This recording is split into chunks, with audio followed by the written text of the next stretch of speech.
Welcome back to the next stats video. This one's on a topic called correlation, and specifically, how do we interpret correlation if we're given it on a graph? Let's see what that means.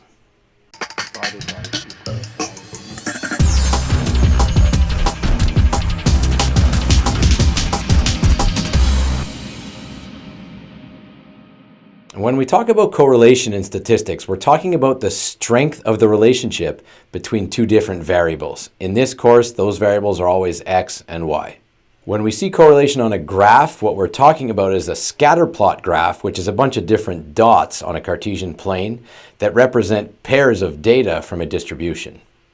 Now, the scatter plot shows points of data that kind of form a trend on a Cartesian plane.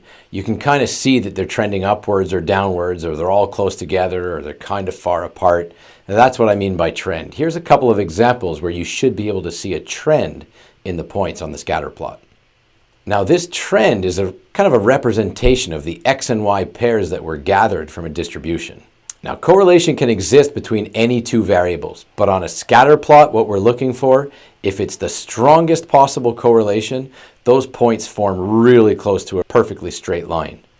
Now, the weaker the correlation, the more spread out the points are on the Cartesian plane.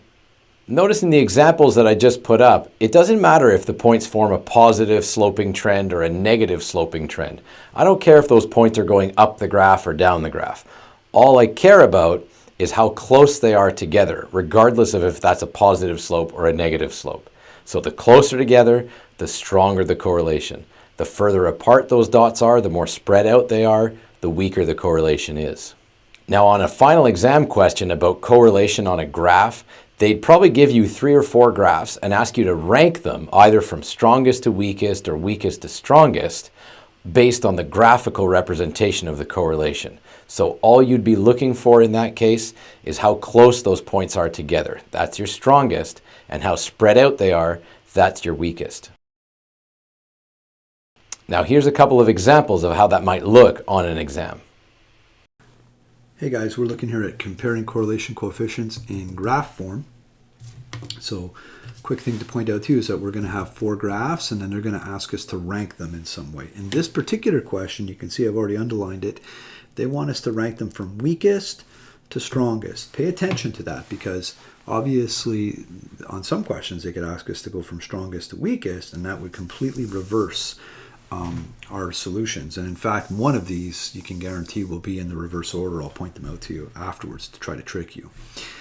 So I just want to remind you that the strongest one will always be the most like a line, and the weakest one will always be the most scattered.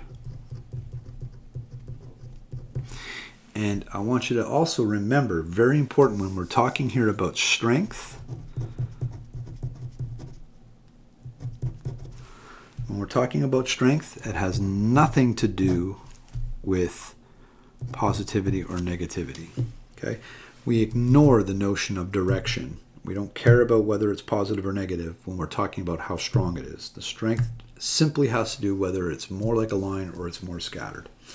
So if we come into our 4 scatter plots here, you're going to see really easy. The one that's the most linear is that one right there. Okay, it's definitely the one that looks most like or resembles most like a straight line right there. So this is going to be our strongest one. But the question is asking us to look for the weakest one first. So you'll notice if you come over to your wrong answers, look, see that scatter plot too? Look at that. They've put it in first place twice, knowing, right, that some of you might do that by accident. So what you really want to do is you want to look for the weakest one first. And the weakest one is going to be right over here. So scatter plot number 1, that's your weakest number. Weakest is number 1. The next weakest isn't this one, obviously. It's going to be down between these two. And you have to say, well, which one's wider? Which one's more scattered? And which one looks more like a straight line? This is the more scattered one. So this one is definitely weaker than this one. So number 4. Then comes number 3.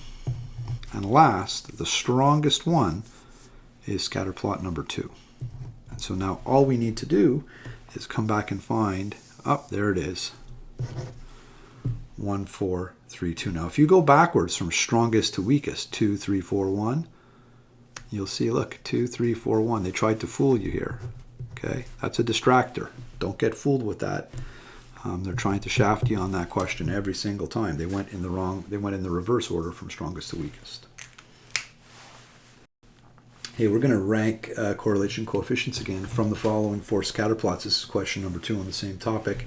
Consider the following scatter plots, and then we want to know which sequence arranges the linear correlations in order from strongest to weakest. So last time they wanted weakest to strongest, and this time we're looking for the strongest one down to the weakest one. So remember, this is the one that looks more like a straight line, and this is the one that's the most scattered. And so we're going to go from the one that's most linear to the one that's most in a straight line, to the one that's the most scattered or the most circular. And so if you come and take a look through these 4, we're looking for the most linear one is the strongest one. That's the one that we want first. And right there, that's going to be our strongest one. So number 4 is the one that we're going to go as the strongest. The next most strong, if you kind of look through the 4, the one that next looks more like a line is number 3. So 4 will be followed by 3. This is definitely almost a dead straight line. This one a little wider. And now we come down to these 2 and we say, okay, well, which one is more linear? Does this one look more like a straight line, or does this one look more like a straight line? And you can see that the scattering here is much less than the scattering over here. This is much wider than this one. And so this here is going to be our next strongest one, number 2. And then our last strongest one, or our weakest one, will be number 1. 4, 3, 2, 1. Making that our answer. But I guarantee you they're going to have one in here that's going to go 1, 2, 3, 4, where somebody is going to misread this and go from weakest to strongest. And look, right there, there's our distractor, right? We don't want this guy right there because this one went in reverse order, and they always try to catch us with this on exams. Don't get fooled, okay? Make sure you read the question correctly. Sometimes it's the reverse like it was in the last question.